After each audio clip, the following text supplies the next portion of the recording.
Before you listen to the Tech Talk Daily podcast, I have to ask, are the high levels of uncertainty you're experiencing keeping you from making bold moves? Are you able to clearly see and act on the game-changing opportunities the pandemic has created?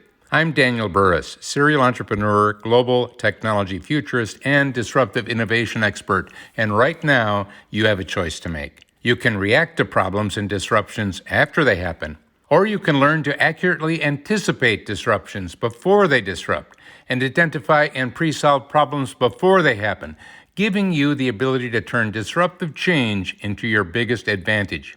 If you want to take control of your future and make a significant impact now and in the years ahead, join thousands of leaders from around the world by becoming a member of my Anticipatory Leader System, where you'll get the latest insights, processes, tools, and virtual coaching that will give you the certainty and confidence you need to actively shape a better future for you and your organization. Go to techblogwriter.co.uk and click on Daniel Burris. Welcome to the Tech Talks Daily Podcast, where you can learn and be inspired by real-world examples of how technology is transforming businesses and reshaping industries in a language everyone can understand. Here is your host, Neil C. Hughes. Welcome back to the Tech Talks Daily Podcast. Now, as you all know by now, I host this daily tech podcast, Switched on Thinking with Netgear and Tech Fusion with Citrix, as well as managing, I think, around 15 podcasts for other individuals and businesses. So it's fair to say I am a podcast fan and work heavily in that area, but I do find myself getting frustrated with an increasing number of people that don't love podcasts. They just see them as a mobile app and think, well, everyone else has got one, so I want one. And then typically they look and think, I don't get 1,000 listeners on my each episode every week, so it's not worth my time. So today, I wanted to invite someone on the podcast that is helping tech companies use genuine conversations to generate demand for business, and also talk about the power of a conversation to fuel content marketing, and how a podcast is so much more than downloads and metrics. So today's guest is Tristan, and he is the co-founder of Motion, an agency that is helping tech companies get noticed, engage their prospects, and become thought leaders in their industry. And with Motion, Tristan is able to combine his first-hand experience in technology with his marketing expertise in order to help tech companies develop amazing content, position themselves as a leader in their industry, but ultimately showcase their value to the world. And Tristan's got a fantastic career in tech himself as well. His early career began with consulting, and he was working with large firms such as Oracle and IBM. And in that time, he learned how to articulate the value of technology, which, let me tell you, is a skill in itself. But today we'll talk about everything from his done-for-you podcasting service that is built for tech companies, and how, yes, starting a podcast can be challenging when thinking about things such as storytelling, cover art and interview techniques, hosting and recording platforms and equipment. But it doesn't need to be as daunting as it sounds. And there are people that can take care of that for you by doing all that heavy lifting. But I've revealed far too much already. If you're interested in podcasting, maybe even thinking about launching your own podcast for yourself or your business, you should enjoy today's conversation. So buckle up and hold on tight so I can beam your ears all the way to the US, where we're going to speak with Tristan from Motion.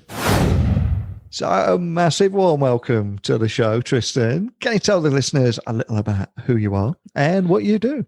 Sure. Thanks for having me here this morning, Neil. Even though I guess it's not the morning for you. I know we're in different spots of the world, but yeah, appreciate you having me on. Like you mentioned, my name is Tristan Pelligrino. I'm the co-founder of Motion, and Motion is a podcast agency for B2B Tech Marketers. So we help tech brands produce shows much like this so they can build brand awareness and connect with their ideal customers in a lot of different ways. Can't tell you how excited I am to get you on today. And there's so much I want to learn from you as well. And like you said, you are the co-founder of Motion, which is an agency that helps tech companies in particular get noticed, engage their prospects, and become thought leaders in their industry. But I'm curious, can you tell me a little bit more about the story behind all that and what put you on this path and the kind of problems that you set out to solve? Because I suspect, much like myself, things kind of happen by accident and you end up evolving and just going with it throughout the years, don't you?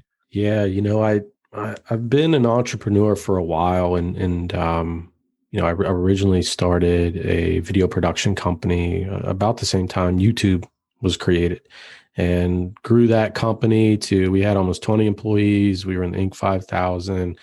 And when we got to that growth stage, me and my business partner just had a different vision for the company. So I sold that, my stake, to my former business partner. And then I started Motion a little over 4 years ago with Justin Brown, who's my new business partner. And he was actually my VP of sales at my previous agency. So we started Motion to very much do a lot of the same things we were doing at the previous agency, but we wanted to focus more on the business side. So developing video content for business is really how we set out to differentiate ourselves there. And with video content, what we found is that the business model is very much a project by project basis. And we had just done so many videos, and our client base wasn't really niched down. We were working for nonprofits. We were working in healthcare space, tech. We were in financial services. We were just doing video content for everyone. And it's very hard to continue to do that and grow in a sustainable way. So what we did is we said, hey, we need to pivot. We need to niche down. We tried a couple of different things. We broadened out to more content marketing. And then what we did is we hired a consultant to really just give us a third party, unbiased perspective. Sometimes when you're in your own business, you're just too close to everything. So we hired a gentleman by the name of Jason Swank. He helps agencies really get some clarity as to where they want to grow and how they want to position themselves. And one of the things that he suggested was to start a podcast. Because it was like, hey, you guys have this internal team. You're doing all kinds of audio and video content anyway. This would be a great way to really identify your niche customers and get to know them, do market research, build content around it. And so that's what we did. We created Tech Qualified, which is our own podcast. And that really narrows in on our favorite types of customers. And that's where we niche down to the B2B tech marketer. So it's typically your head of marketing at a B2B tech company. They don't have a huge team. It might be 1, 2, or less than 5 people in place, and they need a way to get content out there and to really get the most out of their budget. And we found that podcasting was a way to do that. So we evolved and built a whole service model around that, and a recurring service model at that. So, versus video was really a one-off project, but now we're actually partners with our clients, and we're with them every month, and we're evolving their shows with them. So it's a lot more fun and really just a lot more rewarding. And what I love about that story is it's enabled you to combine that first-hand experience in technology with your marketing expertise too, to help those tech companies develop amazing visual content, position themselves as a choice in their industry, and ultimately show the world their value. But can you tell me a little bit more about how you're doing that now at Motion and with podcasts too? Yeah. So the one thing that we do is we also standardize pricing and packages and everything. So you can just, everything's very transparent on our website. You can go check it out at motionagency.io and just see how we do everything. We have a lot of information on how to build a podcast plan for your company. And then if you're looking for some help, we have a variety of ways we can help there too. But essentially what we do with any engagement with our clients, we say that we'll launch your company's podcast in less than 21 days. And often that's really the biggest hurdle we find with companies. They can't really get started. They can't get all the pieces in place and really create that machine. But once we get all that, intact, then we're able to really grow their show where they have a host coming on. They're getting better at interviewing. They're getting better content. And that's really where we come into play. We help them develop a strategic action plan. And that includes everything from the ideal customers they're going to bring on, or ideal guests, I should say, It covers the design elements, the branding, the scripting for each show. All that is rolled into that plan, and then we go ahead and roll it out with them. And essentially, what they do is record, hit an easy button, and then out comes a lot of different content: audio, video, and written formats. Now, of course, both you and myself here are biased because we both host podcasts and help manage podcasts for other people. But for people that are sat on the fence thinking, well, I could launch a podcast, but kind of what's in it for me or what's in it for my business? Can you tell me a little bit more about why you think the power of a conversation can play such a critical role in fueling content marketing? Because it's a conversation we don't hear enough, I think. Yeah, I think you're right, Neil. And there are really so many benefits to it. I'll cover some of the big ones that are really apparent once you get rolling. The first one is with a podcast, you have so much content that's there. Like if you do a 30 to 60 minute conversation, there's this long form audio content that you can repurpose. So you can transcribe that, and that allows you to build a lot of other components from that. So right there, just with spending an hour with experts, you get so much detailed content. Whereas if you would say, hey, Johnny, we need a blog post from your development team about some of the latest features and benefits that we're rolling out, that's often impossible for a developer to write, right? It's very hard for them to stare at the blank page and say, oh, how do I even structure this? I code all day, or I'm managing a development team, or, I'm not sure where to start. And so what we find is, that's really one of the biggest benefits there is just you get a lot of content. The second is there's this powerful just community that you create. So when you are doing outreach and you're trying to bring on guests for your show, you're connecting with thought leaders in your space. You're connecting with potential customers, prospects. You're also bringing on prospects. You can bring on internal folks like we just talked about. If you have people that struggle to create content, you can bring them on the show and develop content from that. So you're really just building this community that can evolve with your business. The next thing is what's really important now, especially in the B2B side, is you have to create content in a lot of different ways. You need variety. Some people love subscribing to a podcast and listening to the 45-minute full-length episode each week. Some people don't. And what you can do with that podcast is create all these different formats. You can create videos, short videos, like a 1 to 2 minute piece, share on LinkedIn, wrap it in a LinkedIn post. You can share content on Twitter. You can create written formats that not are only the transcript, but you can pull in additional research and other interviews and create more of a topical post and pull in some of these quotes from podcasts to really just make the content that much richer. So there's really an opportunity for a lot of variety there and to really help your content stand out. And another thing too is just really getting to know your customers.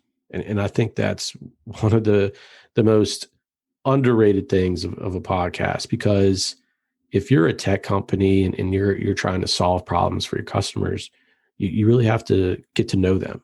And not at a single point in time. You need to have something formal in place to where you continue to evolve with your customers and fully understand the challenges they're going through so that you can respond, develop content for them, and ultimately help them. And a podcast is really the best format to do that. And, that's just a few off the top of my head there, Neil. Yeah, I completely agree with you. And I honestly can't think of another format that completely has someone's undivided attention as well. If you're going for a run or taking your dog for a walk or doing the chores, you're listening to that podcast and soaking every bit of knowledge from that. And they've got your undivided attention without any pop-ups that you get if you're looking on a website or an app, etc. And I think more and more people are getting that and making more of that dead time that they used to call it. But if you're a startup founder listening to this podcast, can you possibly tell me a little bit more about how those genuine conversations can also help generate demand for their company too, because that is the sweet spot, isn't it?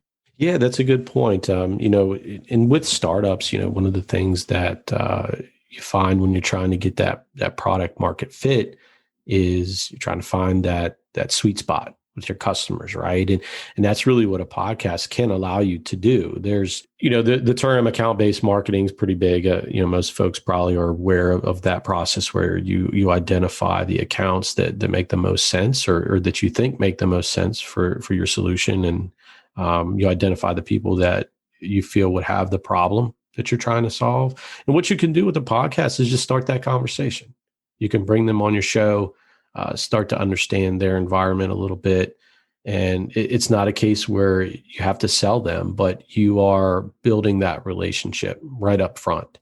And then indirectly, they're getting to know who you are and what you do as a tech company. So that is often one of the best ways to just get a foot in the door with a prospect and get to know not only one person at that company, but you can get introduced to other people, and just start to do that market research and build those relationships, because that's ultimately what you're trying to do with your customers, especially if you have that long-term view as a tech company. And this, I think at the moment, just about everybody wants to launch their own podcast, but a lot of people do it for the wrong reasons and almost expect instant success overnight. And there's so many mistakes that I've seen people make. And one of the few questions, one of the first questions I often hear is they'll have 2 episodes and then they'll say, how am I going to monetize this podcast? Yeah. We all the podcast, right? Which obviously you've got to serve your audience before you can even think about doing that. And I always tell people that the podcast should be built around their existing business, not the center of a business. But what are the biggest mistakes that you've seen when people go out there and want to launch that podcast? I think that the biggest mistake is they create a podcast with the idea that it's a channel. Yeah. I want to create an audio format of content, and a podcast is not a channel at all. I mean, ultimately, a podcast can really be the foundation of everything you do on the content marketing side. So I think the biggest issue that we found is when people are starting that podcast, that they're just looking at those vanity metrics of downloads. How can I increase my downloads? How can I get more people to subscribe? And I feel actually that should be the last thing that you're even thinking about, especially when you're starting out your podcast, because there's so much that you need to consider with a single episode. How many, if you develop show notes or a featured article from that single podcast episode, I mean, how many views did you get to that website page? How many visitors came there and actually read that featured article that stemmed from that episode? What if you have show notes in place and you have an actual episode page that housed the audio content? That's one example. How long did they stay on that page? What is that value to you? What about the LinkedIn post that the CMO shared or the head of sales shared that include a clip of the interview? Maybe it was an animated video that you developed from the podcast, and the video was viewed 500 times, and the LinkedIn post had 1,500 to 2,000 views. Those are all people that are connected to that person. They are in that person's sphere of influence. Those are just some of the things that you need to consider with an episode. It's so much more than downloads, and I think people don't consider that up front. And they're looking for the downloads. And if, the CEO doesn't see the downloads right away, then it's like, this thing was launched and it's not getting much traction, then let's just kill it, Whereas I think if you're in it for the long term, you put a plan in there and you say, I want to build the best show I can for my audience over the next 6 months to a year minimum, then you will most likely be in a great spot when you come out the other end, that 6 month or 12-month period. Yeah, okay. And I completely agree with you on that metric side of things. And I think as well, for anyone thinking of launching a podcast, the first thing that they do is Google the best microphone and end up getting lost in a sea of microphones. They might even spend $500 and end up just having all the gear and no idea. Yeah. They're ready to roll, but That's it. And I always say the best thing you can do before doing anything is just go away and listen to podcasts, especially in your industry. What do you like? What do you not like? What would you change? What could you do a little bit differently out there? But I'm curious, what kind of advice do you give people that could be listening out there that are thinking of launching their own podcast? Yeah, I love the advice of listening to podcasts. That's one of the things that we do with our clients. It's like, hey, listen to podcasts that are in your space. There's so many out there. And I think it's great. People are like, podcasts might be getting saturated. Everyone's creating one. Like, who cares? That just means there are just better ones out there. And it's just like anything that's out there. Every company has a website. Every company has a blog. And every company should have a podcast, no doubt, especially on the tech company side. I mean, that's one of the things that we say. And I think listening to other podcasts is great advice, Neil. I mean, if you're able to just go out and listen to other ones in your space, but then also just branch out. I mean, podcast is a great medium. You can learn so much in so many different industries. I listen to all kinds of podcasts. I mean, all over the place, from people that are launching their own companies, like the indie hackers or startups for the rest of us. I love those gritty stories where you have entrepreneurs that are, really starting up from literally nothing. They're trying to get their first customer, their first 50 customers, et cetera. Those are great stories. And then you have podcasts that aren't even in the business space that you should listen to. Maybe some of your favorite celebrity or if you have an interest or a topic, a hobby. I mean, there are podcasts out there with baseball coaches, just providing tips on their experiences working with young kids, youth athletes. So there's just so many podcasts that I've stumbled into that I just love and been able to learn from that I think that's the best advice that I would give to a company that's starting a podcast is listen to other ones and then just record. Listen back to yourself with a critical eye, get some other opinions and just evolve. And that's probably the mistake that I see beyond striving for downloads up front. It's like, hey, I want to create the best podcast ever with episode 1. Like that will never happen. It'll probably be terrible. You're just, especially if the host hasn't done it before, they're not going to be familiar with the medium. It's going to be their first experience.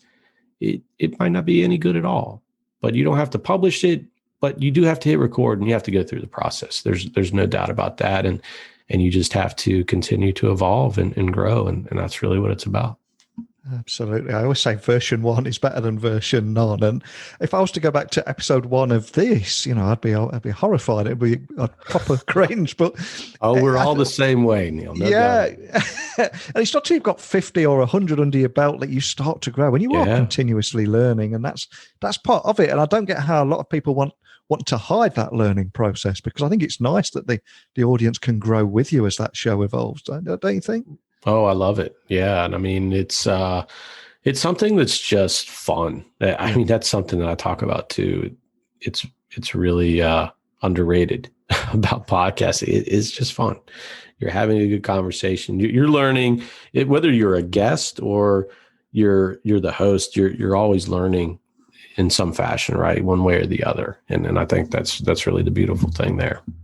And you did mention metrics a moment ago, and everyone's striving for these downloads. And something that I always say as well is, as a lot of people will say to me, Neil, I've got 400 downloads a month, I'm not getting anywhere. And I'd be like, take a look out your window. If there was a queue of 400 people outside that window waiting to hear everything that you've got to say, you'd think that'd be incredibly cool. But people see things differently online, and building an audience does take time, and becoming part of someone's routine does require you to show up at that exact same time every week, every fortnight, or every month. But like you said, some expect instant success. So how do you manage those kind of expectations up front when people sign up to one of your services?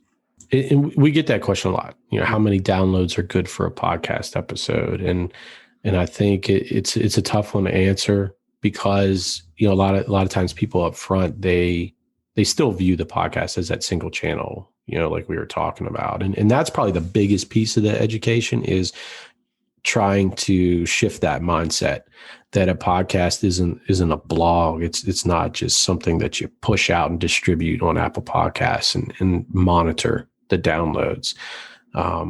It's everything. It's website views. And we have to put this up front. Like, hey, when you have an episode, here are some things to think about. Website page views from the show notes, website page views with featured articles, organic views of posts on LinkedIn, video views, whether you're distributing on YouTube or some of the native platforms like LinkedIn and Twitter. What about emails that are open to prospects and customers where you shared a podcast episode that might be helpful for them? What about traffic from ads? I mean, you use your podcast content in ads to build brand awareness. Use that as your top of funnel stuff. Route people there and then retarget them from that standpoint. What about sales presentations or demos where you referenced a quote from an industry leader that wasn't just someone at your own company touting, whatever stat or whatever trend? It's someone else that you pulled on. So it gives some of that credibility. And then there are things you can't even track. Mentions in Facebook groups or Slack channels where someone's like, hey, check out so-and-so show. It's a great opportunity for you to learn. What about tweets that mention an episode, or discussions on LinkedIn or in the comments? You're not always tagged. Those are things that you're not always aware of. And just views generated from others who post on LinkedIn. Like Neil, when this episode's released, I'm going to push it out through my personal profile. But you'll have no idea how many people see that unless I tell you, so these are just things that all have to be considered up front. And it's really just that education piece that we try to have with clients at the top.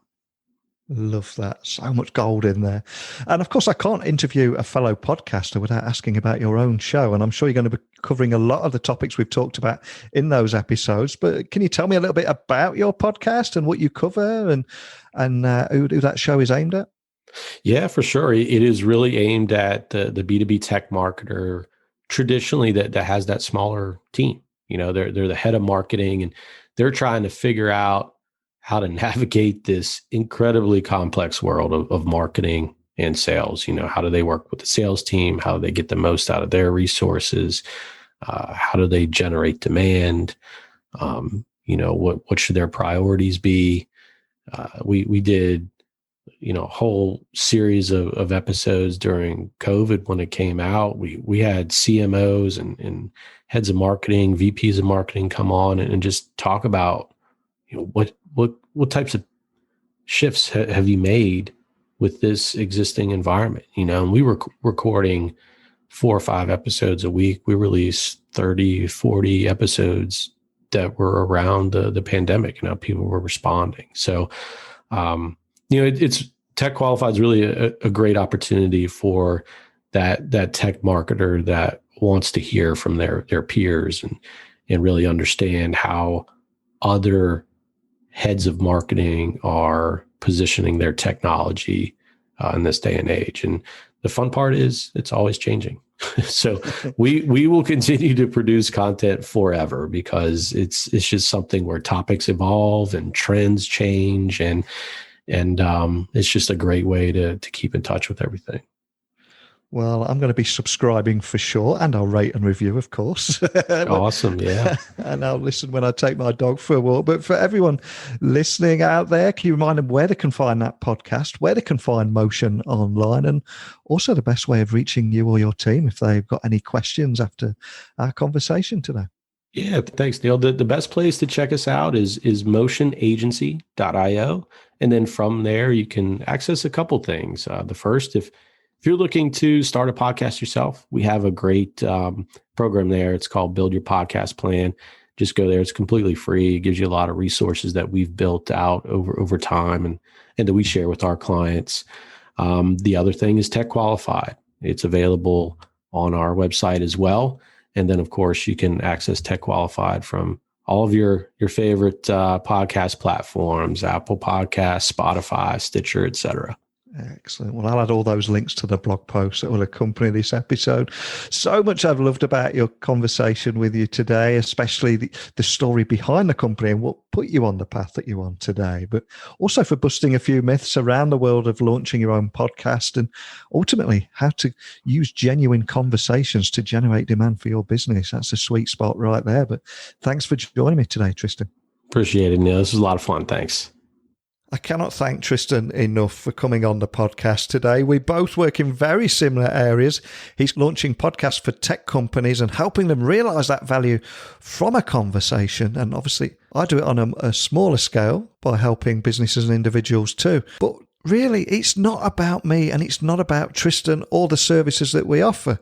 It's just getting everybody to think differently about podcasts. And step away from thinking about the best $500 microphone and the number of downloads and metrics, and focusing on recording those valuable conversations and serving and growing your audience and getting to know them.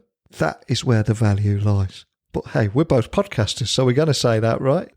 If you're a business leader or just somebody that likes listening to podcasts rather than creating them, I'd love to hear your thoughts on all this, because maybe you've heard business podcasts that have jumped on that bandwagon and are a little bit too salesy, and you scratch your head and hit the unsubscribe button because you know that they don't get it. Whatever it is, mistakes, things you like, things you don't like, I'd love to hear it all. And as always, my door is open to each and every one of you. So email me, techblogwriter@outlook.com. My website is techblogwriter.co.uk. And you can find me on LinkedIn, Twitter, Instagram @Neil C. Hughes. Now, I'm going to go off and subscribe to Tristan's podcast now. Sounds right up my street. And also prepare for tomorrow's guest. So all that's left for me to say is a genuine thank you for tuning into this podcast every day. I realise it's a big ask, so I appreciate you all more than you know. But until next time, don't be a stranger. Thank you for listening to the Tech Talks Daily Podcast with Neil C. Hughes. Remember, technology works best when it brings people together.